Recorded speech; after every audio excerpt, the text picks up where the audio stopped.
محمود بن ربی فرماتے ہیں کہ مجھے یاد ہے کہ ایک مرتبہ رسول اللہ صلی اللہ علیہ وسلم نے ایک ڈول سے منہ میں پانی لے کر میرے چہرے پر کلی فرمائی اور میں اس وقت 5 سال کا تھا۔ صحیح بخاری حدیث نمبر 77۔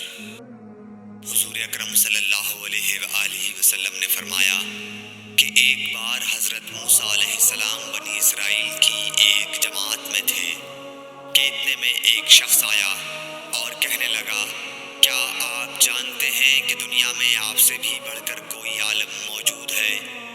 حضرت موسیٰ علیہ السلام نے فرمایا کہ نہیں۔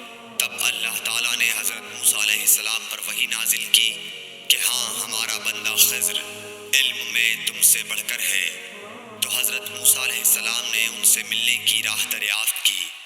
اس وقت اللہ تعالیٰ نے ان سے ملاقات کے لیے مچھلی کو نشانی قرار دیا اور ان سے کہہ دیا کہ جب تم مچھلی کو نہ پاؤ تو لوٹ جانا، تم خضر سے ملاقات کر لو گے۔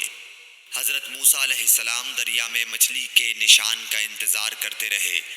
تب ان کے خادم نے ان سے کہا، کیا آپ نے دیکھا تھا کہ جب ہم پتھر کے پاس تھے تو میں وہاں مچھلی بھول گیا اور مجھے شیطان ہی نے غافل کر دیا؟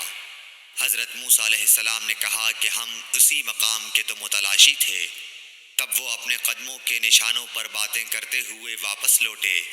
وہاں خضر علیہ السلام کو انہوں نے پایا۔